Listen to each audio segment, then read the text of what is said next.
She boarded as a quiet passenger, but when the engines cut out midair, she was the only one who knew how to keep them alive. It started with nothing out of the ordinary. Flight 227 from Dallas to Colorado Springs had taken off right on time. The air was clear and the ride was smooth at first.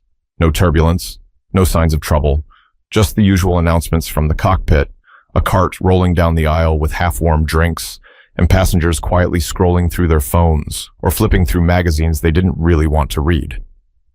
Ayanna Fielding sat in seat 14C, right over the wing, middle seat.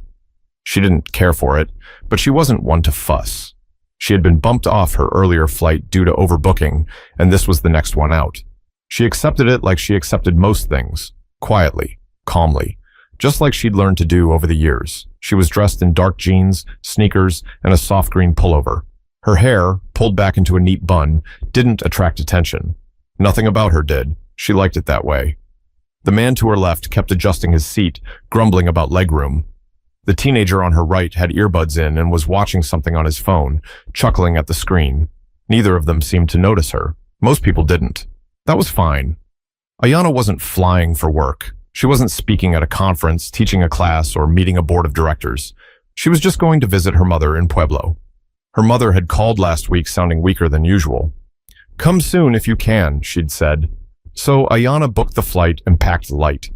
She carried a backpack and a purse, both tucked carefully beneath the seat in front of her.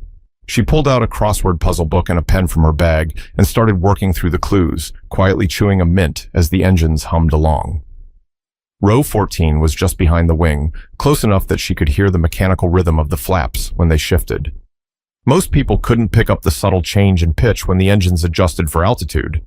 But she could. She always had. That came from years in the Air Force. Most people on this flight had no idea she'd once been a flight systems engineer, running diagnostics on aircraft so complex they required 3 manuals just to run pre-checks. Now, she taught at a small university in Amarillo. Nothing fancy, just engineering students trying to get through thermodynamics and senior projects. She never told people about her background unless she had to. It wasn't that she was hiding anything. She just learned a long time ago that people looked at you different when they found out you used to fix jets, or that you'd logged time inside a flight simulator more advanced than most regional pilots ever touched. But all of that felt far away. She wasn't Dr. Fielding on this flight. She was just another passenger trying to get from one place to another. She glanced out the window. The sun was starting to dip. Golden hour. The wing gleamed against the orange sky. Somewhere below them, fields stretched wide across New Mexico, flat and open. You could see for miles out here. The plane hit a small bump. A dip. Nothing serious. Ayanna barely blinked, but she noticed the flicker in the overhead lights. She looked up. One flicker, then a second, then everything settled again. Most of the passengers didn't even react. Maybe they thought it was turbulence, or a slight hiccup. It was easy to miss, but Ayanna's eyes stayed on the cabin ceiling, because something about the timing didn't sit right. The lights flickered again. The engine pitch wavered, just slightly. She felt it in her chest before she even heard it. Then came the jolt. But what happened next would silence every voice on that plane in an instant. The plane dropped, fast. Not a slow descent. Not turbulence. This was different. Like gravity yanked it by the nose. A collective gasp rushed through the cabin. Trays clattered, drinks spilled. A few passengers screamed. Ayanna gripped the armrest. Her body instinctively pressed back against the seat as her mind scrambled to match the feeling with the mechanical possibilities.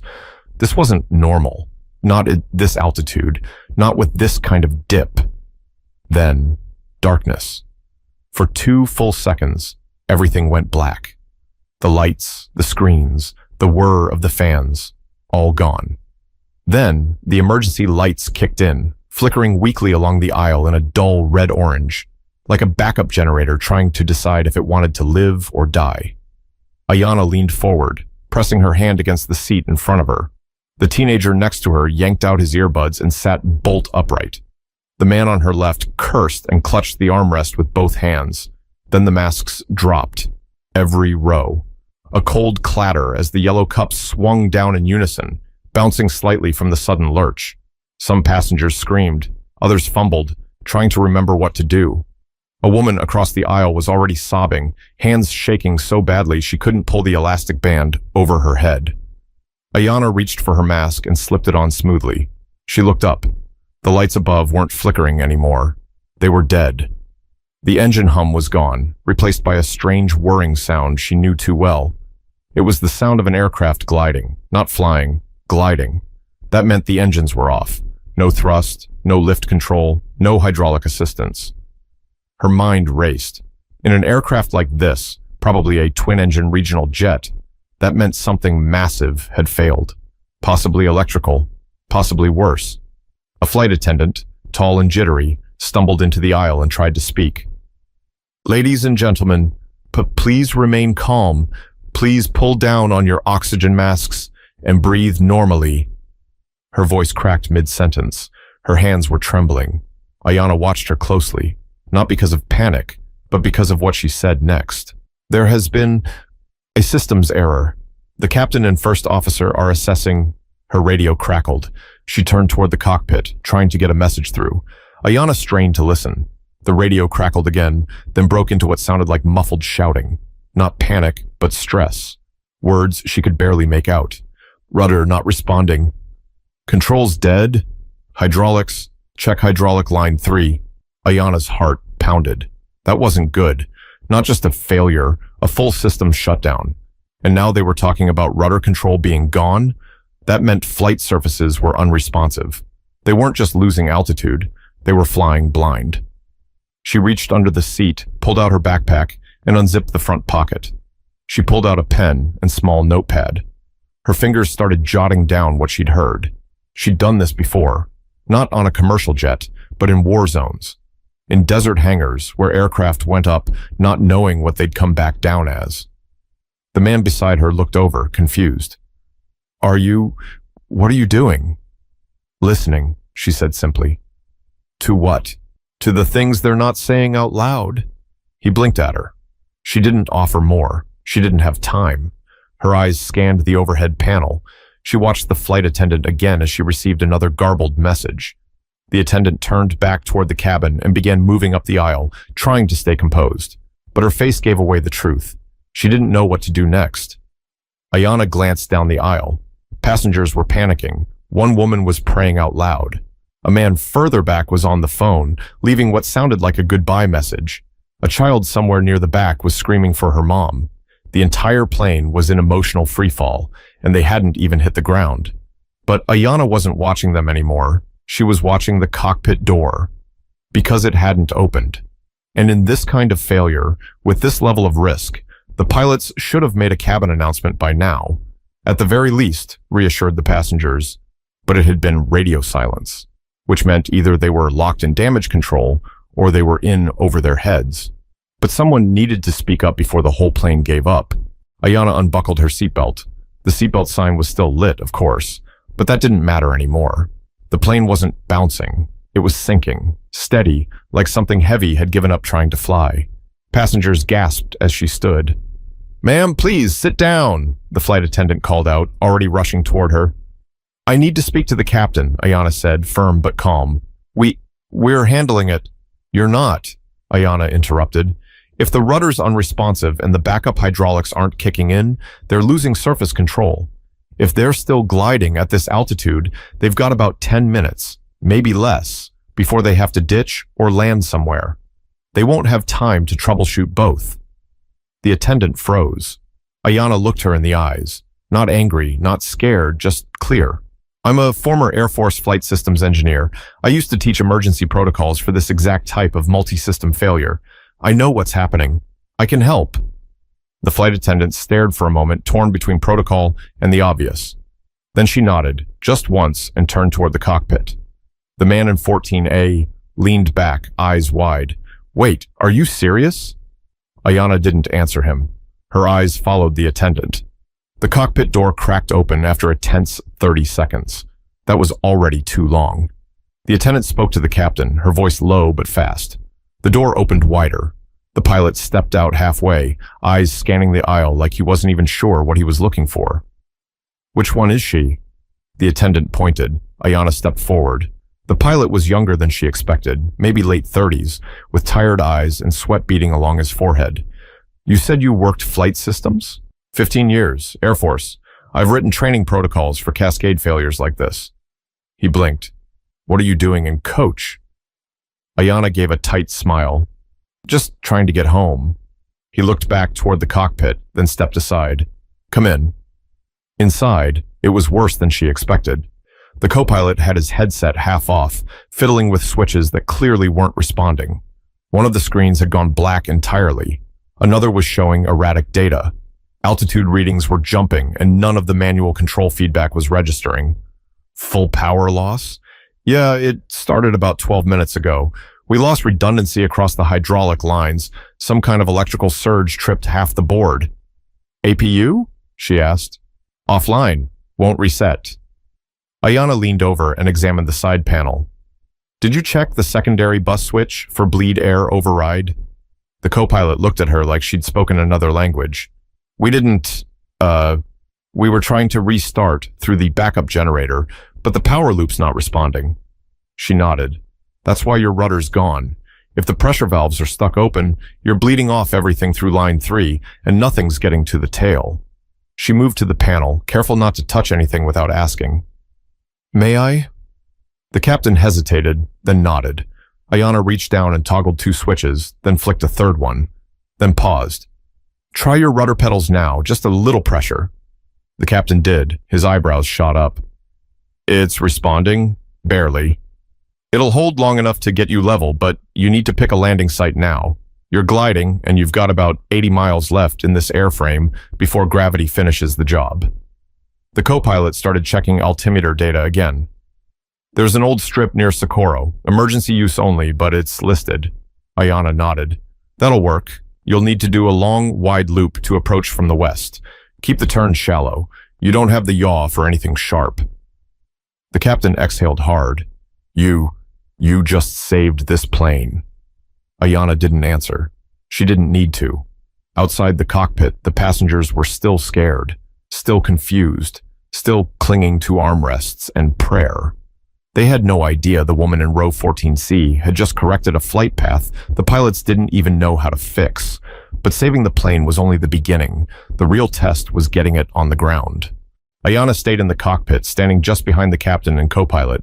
The door was now locked again per protocol. The air felt warmer in here, stale, tense. Socorro airstrip is 70 miles out, the co-pilot said. We're at 28,000 feet and falling steady. If we can hold glide speed... We won't, Ayana interrupted gently. You've lost both thrust and hydraulic boost. You'll bleed speed trying to angle in. You've got maybe 60 miles, less if that crosswind picks up. The pilot glanced at her. You're thinking we dump weight? Too late for that. You can't get the landing gear doors open manually without bleed pressure, and gravity drop might only unlock one side. If one wheel's loose and the other isn't, you'll spin out. So, belly landing? He asked, voice low. She nodded once. You won't have a better option. The pilot leaned back, processing. The co-pilot turned to her. Why do you know all this? Ayana offered a brief smile.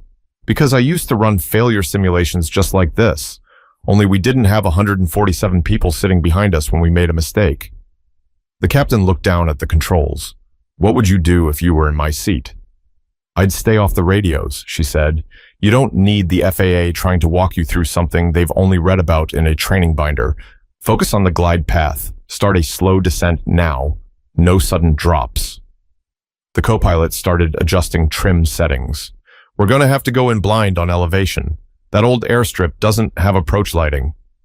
Ayana grabbed the small flashlight from the side panel and aimed it at the printed terrain map. You've got hills on the west and a flat field just beyond the strip. Aim long. If you overshoot, you're still alive. The captain stared at the map. Then he turned toward the cockpit phone and lifted the receiver. This is the captain speaking. I need your attention. His voice cracked through the plane's PA system. Behind the door, they could hear murmuring and shuffling as passengers froze to listen. We've experienced a system-wide power failure. We are currently gliding toward a backup airstrip in New Mexico. The situation is under control. Please stay seated and keep your oxygen masks on. I need everyone to remain calm. We will get through this together. He hung up and looked at Ayana. I meant that. I'm not trying to sound like a hero, but having you here, I'm not sure we'd still be in the air if you hadn't stood up. Ayana nodded slowly, her voice quieter now. You've still got one job left. Land this thing. Then you can thank me.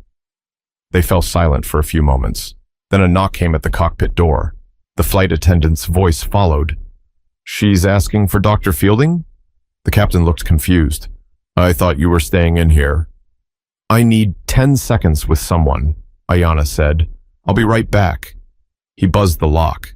She stepped back into the cabin. The attendant led her halfway down the aisle to a panicked woman gripping her seat tray.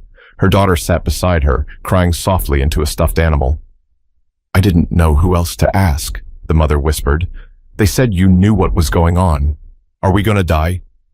Ayana knelt down beside her. No, she said softly. We're not. The woman started crying harder, quietly. Ayana reached across the aisle and took both her hands. We're landing in less than 15 minutes. It's not going to be pretty, but it's going to be over fast. And you're going to walk off that plane with your daughter, you understand me? The woman nodded. Ayana stood and addressed the whole row. Breathe slow. Stay low in your seat. The front of the plane will take the worst of it. You'll feel a hard hit when we touch down, and we might skid, but that's part of the plan. Someone 2 rows back asked, Who are you? Ayana didn't answer that. She just said, Put your mask back on and keep it tight. Then she turned and walked back to the cockpit. But as they began their descent, even Ayana didn't know if her plan would actually hold. The descent began, shallow, smooth, controlled. For now. The mountains near Socorro were growing larger in the cockpit windows. At first, they looked harmless, just part of the landscape. But as the plane sank lower and the horizon tilted ever so slightly, those same peaks started to feel much closer than they had any right to be. Airspeed's dropping faster than we thought, the co-pilot muttered, tapping on a screen that didn't respond. I'm getting unreliable data. Ayana leaned over. You're gliding without thrust or gear. You're flying dead weight with people in it. Forget the screen. Feel the stick. The captain adjusted slowly, hands firm but deliberate. His knuckles were white. Ayana tapped the terrain map again. Remember, come in from the west. You've got a strip of flat land on the far side. If you drop too soon, you'll clip that ridge. If you wait too long, you'll overshoot the runway. The co-pilot nodded but looked worried. We overshoot, we die. If we undershoot, we die slower. Ayana didn't blink. Then don't miss. Out in the cabin, the mood had shifted from panic to frozen silence. Everyone knew they were low. You didn't need to be a pilot to feel the pressure building in your ears, or to see the dirt roads and water tanks getting closer through the windows. A little girl somewhere up front was whispering the same phrase over and over. No one hushed her. It was something like a prayer. Maybe it was one. Back in the cockpit, Ayana saw something that made her stomach tighten.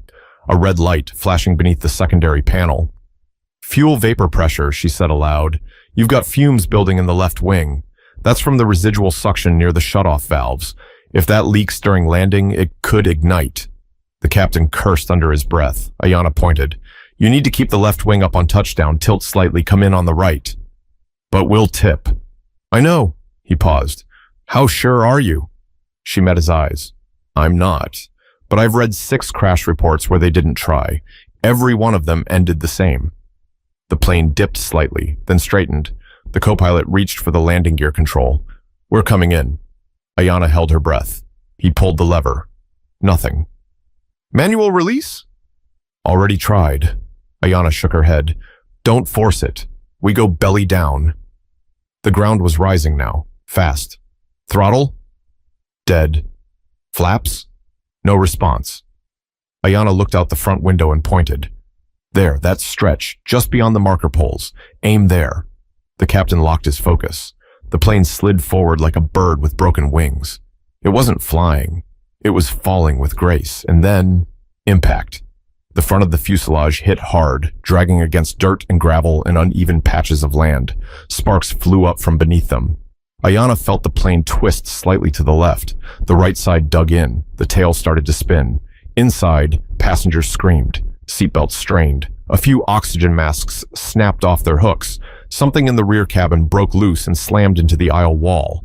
Ayanna reached for the side wall and braced. The captain fought the yoke. The nose bucked once, the tail swung again, and then silence. They were still. Dust filled the cockpit. Nobody moved for a moment. Then the co-pilot said shakily, Are we... Ayanna pressed a hand to her chest. Her heart was pounding. She turned and opened the cockpit door. The cabin behind her was pure chaos. Oxygen masks dangling, people sobbing, others sitting in complete shock. But they were alive. Every single one of them. She stepped out and raised her voice. We're down. You're okay. But we need to evacuate. Stay calm. Follow crew instructions. A few people clapped. Others just stared. A little boy near the back threw up into a paper bag. Ayanna turned back to the cockpit. We need to start the emergency release hatches. I can help. The pilot stared at her like he couldn't believe she was still standing. You just landed this plane, he whispered. No, Ayanna said. You did. I just reminded you how. But walking away from this wreckage was going to leave a mark deeper than any scar. Smoke hissed from the left wing. Ayanna was the first to step off the plane, guiding people out through the emergency hatch near the back, helping the elderly, cradling a crying child into her mother's arms. Her shoes crunched against rocks and dirt as the cabin slowly emptied behind her. The ground was rough, uneven, half covered in dry grass and sand. This was no airstrip. It was barely a landing zone. But it had been enough. Fire crews weren't there. There was no tower. Just the echo of wind and the smell of overheated metal. Somewhere nearby, a siren wailed, maybe from a county fire unit that finally got pinged by the aircraft's emergency transponder. Ayanna took a few steps back, breathing hard. Her hands were shaking now, though they hadn't been before. Not in the cockpit. Not during the impact. Now they trembled. That's when the captain came out. His uniform shirt was stained with sweat. His left sleeve had torn near the elbow, but he looked straight at her. You didn't just help us, he said. You gave us a shot when we didn't know what to do. Ayanna didn't say anything. She didn't want applause.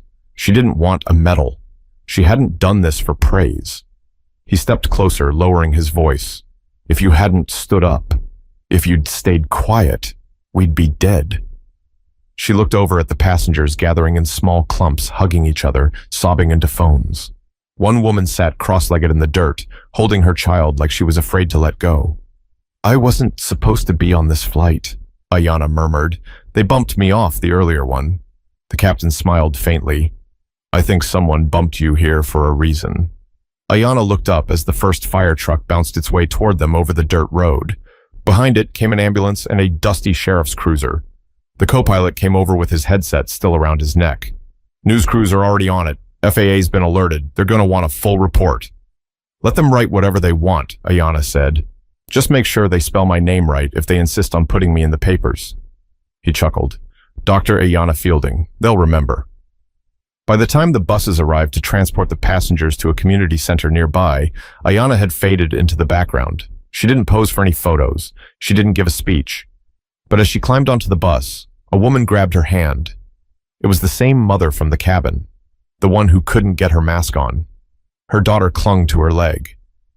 I didn't know who you were, the woman whispered. I didn't know you were the one saving us. Ayanna nodded slowly. You didn't need to. You just needed to believe we'd land.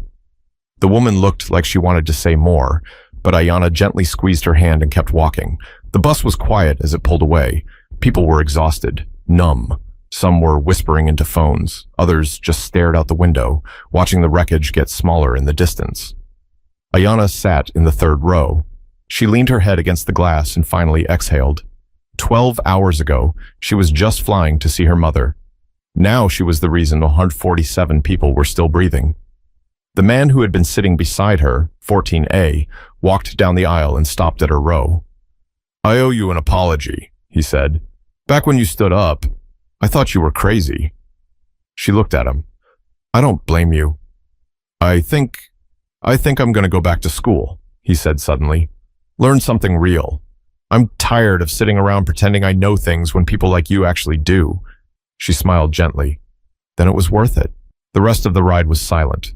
No one played music. No one laughed. But there was a strange peace in that silence. Like everyone had agreed that life just felt different now. And maybe they wouldn't forget this. Not tomorrow, not ever. But even after they got home, what Ayanna had done would ripple into lives far beyond that runway. It made the news. Of course it did. Unbelievable heroism on Flight 227. Professor steps in, saves doomed plane. Passenger with military background prevents catastrophe. Every headline had a different angle. Some got the details right. Most didn't. They showed grainy footage of the wrecked plane surrounded by dirt, emergency crews, and passengers wrapped in silver blankets. Some outlets called it a miracle. Others turned it into a debate about pilot training and system failures. But one thing kept showing up. Her name. Dr. Ayanna Fielding. Reporters camped outside the university in Amarillo where she taught. Students started referring to her office as Mission Control. Her email overflowed with messages, some grateful, some curious, some just strange. She answered none of them. Ayanna didn't want to be famous. She didn't even want to be interviewed. She just wanted to get back to her mother. And she did. 2 days later, after renting a car and driving quietly through southern Colorado, Ayanna knocked on her mother's door in Pueblo. Her mother opened it slowly, already on her walker, already waiting.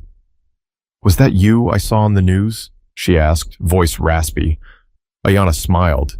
"Yeah." Her mother shook her head.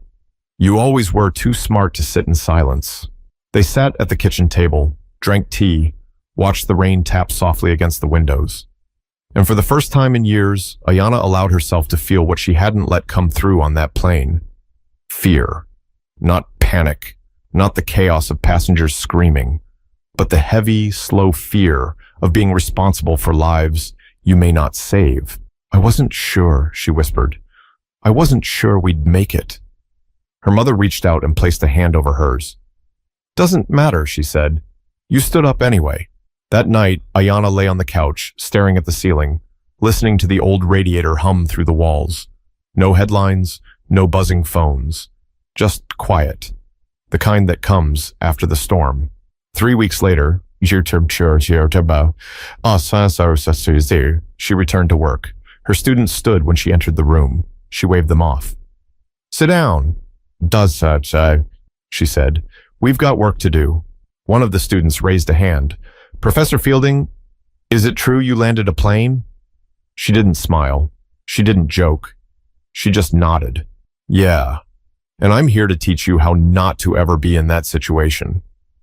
They listened differently now, not because she was a hero, but because they saw what experience really looked like, what quiet strength meant, and maybe that was the real story. Ayanna didn't save the plane because she wanted credit. She didn't stand up to prove anything. She did it because she saw something broken, and she knew how to fix it. In the months that followed, a few passengers reached out.